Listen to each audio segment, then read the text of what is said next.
ሶምሶን ትዝ አይላችሁ? የሶምሶን ታሪክ ደሊላ ከምትባለው ሴት ጋር ከሆነ በኋላ በግልጽ ነግረዋለች። ሶምሶን ምን ብትደረግ ነው የምትዋረደው ነው ያለችው። መጽሐፍ መሳፍንት ሄዳችሁ አንብቡ እናንተ። ምን ባደርግ ትዋረዳለህ? ምን ባደርግ ኃይልህን ጸጋን ታጣለህ ብላ ጠየቀችው። ሶምሶን በጣም ወዷት ነው። ስለዚህ መጀመሪያ ወደ አእምሮ የመጣለት መሸሽ አይደለም፣ ማምለጥ አይደለም፣ አታልላታለሁ፣ ሸውዳታለሁ ብሎ አሰበ። ስለዚህ ጠፍር አመጣሽ፣ ጠፍር ማለት ከቆዳ የተሰራ ገመድ ማለት ጠፍር አመጣሽ ብታስሪኝ በቃ ልክ እንደማንኛውም ሰው ሆናለሁ፣ ኃይሌን አጣለሁ አላት። አይገርማችሁም? ሲተኛ ጠፍር ፍለጋ ሄደች፣ ይዛ መጣች፣ በተኛበት አሰረችው። ሶምሶን ጠላቶች መጡብህ ስትል ደንግጦ ብድግ ብሎ ሲነሳ እሳት ውስጥ እንደገባ ላስቲክ እጁ ላይ ቀለጠ። ጠፉ፣ ኃይሉ አልጠፋም ማለት ነው። አኮረፈች። አሁን ማነው ማኩረፍ ያለበት? ከሁለት አኮረፈች። እንዴት ታታለለኛለህ አለችው። ምን ባደርግ ነው ኃይልን የምታጣው ንገረኝ። ምንም ያልተሰራበት አዲስ ገመድ አመጣሽ ብታስሪኝ። አሁን ምን እያደረገ ነው ሶምሶን? ከመሸሽ ይልቅ ለማታለል እየሞከረ ነው፣ ለማምለጥ እየሞከረ ነው። ምንም ያልተሰራበት አዲስ ገመድ አመጣሽ ብታስሪኝ ኃይሌን አጣለሁ አላት። ሲተኛ ጠብቃ አዲስ ገመድ ገዝታ በተኛበት አሰረችው። ሶምሶን ጠላቶች መጡብህ። አሁንም ብድግ ሲል ገመዱን ይዞ አልቻለም። አትወደኝም አለች። ብትወደኝ ኖሮ አታታልለኝም ነበረ። እስቲ ልብህን ንገረኝ አለችው። ሶምሶን አሁንም አልሸሸም፣ አሁንም አልነቀም። እስቲ ደግሞ ላታላታልና ጸጉሬን ከሐር ጋር ብትጎነጉኙ በችካልም ብትቸኪው ኃይሌን ምን እላለሁ አጣለሁ አላት። የሶምሶን ኃይሉ ያለው ምኑ ላይ ነው? ከጊዜ ወደ ጊዜ እንዴት ወደ እውነታው እየቀረበ እንደሆነ እያያችሁ ነው። ከጊዜ ወደ ጊዜ ከፈተና ወደ ፈተና እንዴት እየተሸነፈ እያለ ማለት ነው። የበለጠ እየቀረበ መጣ። አሁንም ጠላቶች መጡብስ ብሎ ብድግ አለ፣ ምንም እንዳልሆነ ሰው ሁሉ ማለት ነው። ይህን ጊዜ አምርራ አኮረፈች ይላል። ነፍሱን እስከ ሞት ድረስ አስጨነቀቻት፣ ዘበዘበችው ነው የሚለው መጽሐፍ ቅዱስ። እስከ ሞት ድረስ አትወደኝም፣ እንዴት ወድሻለሁ ትለኛለህ? ብትወደኝ ኖሮ አትዋሸኝም ነበር። እስቲ ልብህን ንገረኝ፣ ትወደኛለህ ወይ አለች። ይህን ሁሉ የምትደክመው እኮ ኃይሉን ለማሳጣት እስከ ሞት ድረስ ስታስጨንቀው እሱም የልቡን አውጥቶ ነገራት። እኔ ለእግዚአብሔር የተለየው ናዝራዊ ነኝ፣ በፀጉሬ ላይ ስለታልፎ አያውቅም። ፀጉሬን ብትቆርጪው ብላጭ ኃይሌን አጣዋለሁ አላት። አባብላ እየዳበሰች ጉልበቷ ላይ አስተኛቸው። እሱ በተኛበት ጓዳዋ ከደበቀቻቸው የፍልስጤም ጎረምሶች አንዱ መጡ፣ ፀጉሩን ቆረጠ። ሶምሶን ጠላቶች መጡብህ።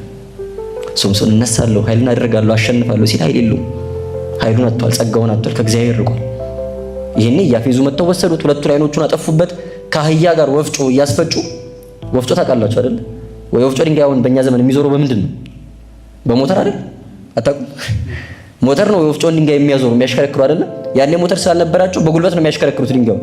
ከአህያ ጋር የወፍጮን ድንጋይ እያስፈጩ እያሽከረከሩ ተበቀሉት ይላል። አሁን ሶምሶን ሞኝ ነው እያላችሁ ለምን አልሸሸም እያላችሁ እኛ የምናደርገው ከዚህ አይበልጥም? እዛ ቦታ ካገኘሽው ኃጢአት እንደምትሰድ እያወቅሽ የምትሄጂበት ቦታ የለሽም? እዛ ቦታ ከተገናኛት እንደምታስነውራት እያወቅሽ የምትሄድበት ቦታ የለም? እዛ ቦታ ከተገናኛችሁ ሐሜት እንዳለ፣ እዛ ቦታ ከሄዳችሁ ስካር እንዳለ እያወቃችሁ አይ አልሰክርም አንድ ሁለት ብቻ ብዬ እመለሳለሁ ብለን የምንሄድበት ኃጢአት የለም? እያወቅን አይ ዛሬ አሸንፈዋለሁ፣ ዛሬ ይታገለዋለሁ፣ ዛሬ ድር አድርገዋለሁ፣ ዛሬ አታልለዋለሁ እያልን ደግመን ራሳችንን የምንፈትንበት በጣም ብዙ ኃጢአት አለ።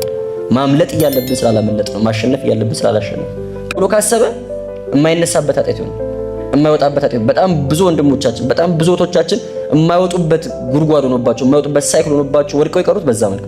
አንዴ ከወደቁ በኋላ ለመነሳት ተስፋ ስለሚያሳጥ፣ ተስፋ ስለሚያስቆርጥ፣ በጣም የመቆሸሽ በጣም የመርከስ ስሜት እንዲሰማን ስለሚያደርግ ማለት፣ የመሰበር ስሜት እንዲሰማን ስለሚያደርግ ማለት። ብዙ አገልጋዮችን አጥተናል፣ ብዙ ዲያቆናትን አጥተናል፣ ብዙ ዘማሪያን አጥተናል፣ ብዙ የቤተክርስቲያን ልጆችን አጥተናል። ለመነሳት ምን ስለሚከብድ ማለት። ስለዚህ አርቀን የማጠር የመሸሽ ግዴታ ያለብን መጽሐፍ ቅዱስም ሽሹ የሚለው ለዛ ነው። ሽሹ ነው አይደል? ታገሉት አሸንፉት አይልም፣ ሽሹት ነው የሚል። በቃ ሽሹት ነው፣ ከዝሙት ሽሹ ነው የሚል። የምንታገለውና ማንታገለው ኃጢአት አለ። ለዛ ነው ጌታችን መድኃኒታችን ኢየሱስ ክርስቶስ ዝሙትን በተመለከተ ሲያስተምር ያው ሁላችንም እንደምናውቀው አስቀድሞ በሙሴና በነቢያት የተሰጡ ሕጎችን እግዚአብሔር አምላክ አላስቀራቸውም አይደል? በአዲስ ኪዳን ጌታችን ልሽራቸው አልመጣሁም አይደል? ምን ላደርጋቸው ነው የመጣሁት አለ? ልፈጽማቸው አይደል? ፍጹም ላደርጋቸው፣ ፐርፌክት ላደርጋቸው ነው የመጣሁት አለ። ልሽራቸው ላስቀራቸው ሳይሆን ላሻሽላቸው፣ ላሳድጋቸው፣ ፍጹም ላደርጋቸው ነው የመጣሁት ብሎ። ስለዚህ በኦሪቱ አትግደል ነበረ። ለአባቶቻችሁ አስቀድሞ አትግደል እንደተባለ ሰምታችኋል። እኔ ግን እላችኋለሁ ወንድሙን በከንቱ የሚቆጣ ፍርድ ይገባዋል፣ ወንድሙን የሚሳደብ የገሃነም ፍርድ ይገባዋል። በኦሪቱ ተከልክሎ የነበረው መግደል ነው አይደል? አሁን ግን ግድያ ጋር ምን አደረሰ? ወደ ግድያ የሚወስደው ቁጣ እንኳን ምን አለን? አልተፈቀደልም፣ ኃጢአት ነው። ህጉ ከበረ ወይስ አልከበረ? ከፋለ ወይስ ከፍ አላለም? የተሰጠን የእግዚአብሔር ጸጋ ከፍ ስላለ በአዲስ ኪዳን ያለን ክርስቲያኖች የሚጠበቅብንም ነገር ምን ብሏል? ከፍ ብሏል። ብዙ ከሰጡት ብዙ ይጠብቁበታል ስለሚል መጽሐፍ ቅዱስ ማለት ነው። ኃጢአትን ማሸነፍ የምንችልበት እምቢ ማለት የምንችልበት ጸጋ ስለተሰጠን አሁን የምንጠብቀው አውግስጢኖስ ምን ይላል? ኃጢአትን የምንሰራባቸው 3 ደረጃዎች አሉ አለ። የመጀመሪያው ፕሮቮኬሽን የኃጢአት ሐሳብ የሚመጣበት ጊዜ ነው፣ የሚጫርበት ጊዜ ማለት ነው። ልክ ሐሳቡ መጀመሪያ አእምሯችሁ ሲጫራል አይደል? ያ የመጀመሪያው ደረጃ ነው አለ። እዛ ደረጃ ላይ ኃጢአቱን ካልገደል ነው ቀጣዩ ደረጃ ደግሞ ያንን የኃጢአት ሐሳብ በህሊና ማመላለስ ነው። ኢንጆይንግ ዘ አይዲያ ማለት ነው። ሐሳቡን መልሰን መላለሰን እናስባለን። ይህ ነገር እንዴት ነው? እንዲህ ባደርገውስ? እንዲህ ቢሆንስ? እያልን ማሰብ እንጀምራለን። በዛ በምናስበው ክፉ ሐሳብ ደስ መሰኘት እንጀምራለን። ሶስተኛው ደረጃ ደግሞ መፈጸም ነው፣ ሳቲስፋክሽን። ያንን ያሰብነውን ክፉ ኃጢአት ፈጽመ ነው በተግባር የምንፈልገውን ከንቱ የሆነ ደስታ ለማግኘት የምናደርገው ጥረት ማለት በተግባር መፈጸም። በኦሪቱ ተከልክሎ የነበረው የትኛው ደረጃ ነው? እየሰማችሁኝ ከሆነ የመጨረሻው አይደል? መፈጸሙ ድርጊቱን ማድረጉን የተከለከለው። አሁን ግን ጌታ የመጀመሪያው ደረጃ ላይ እየገደለው ነው። ገና ስታይ ማየትን ነው እንደከለከለው ጌታችን። ሴትን ያየ ሰው አመነዘረ ነው ያለው አይደለም ማለት ያየ። ከዛ በኋላስ ልክ ስታይ ክፉ ያልከው የኃጢአት ሐሳብ ይጫርባል ይላል። ያን ጊዜ ካልገደልከውና ያንን ሐሳብ ማመላለስ ከጀመርክ ከዛች ሴት ጋር ወይ ከዛ ወንድ ጋር ዝሙት ብትፈጽም ዱካይ ብትፈጽም የምታገኘውን ደስታ ማሰብ ከጀመርክ ያንን ክፉ ሐሳብ በሊና ማመላለስ ከጀመርክ ምን ሆነሃል እያለ ነው። አመንዝራል ወድቀሃል እያለ አርቆ አጥሮ ማለት ነው ጌታችን። ኃጢአቱ ጋር ሳንደርስ ገና ከሩቁ ማለት ነው የሚያረክሰን የምንወርቅበት በደል ጋር ሳንደርስ ገና በሩቁ አባቶቻችን መጀመሪያ ማየት ይመጣል፣ ርዕይ ይመጣል። ከዛ በኋላ ገሲስ ይመጣል፣ መንካት መዳሰስ ይመጣል። ከዛ አጼኖ ይመጣል፣ ማሽተት ይመጣል። ከዛ በኋላ ድቀት ይገጥማል፣ መውደቅ ይመጣል ይላል።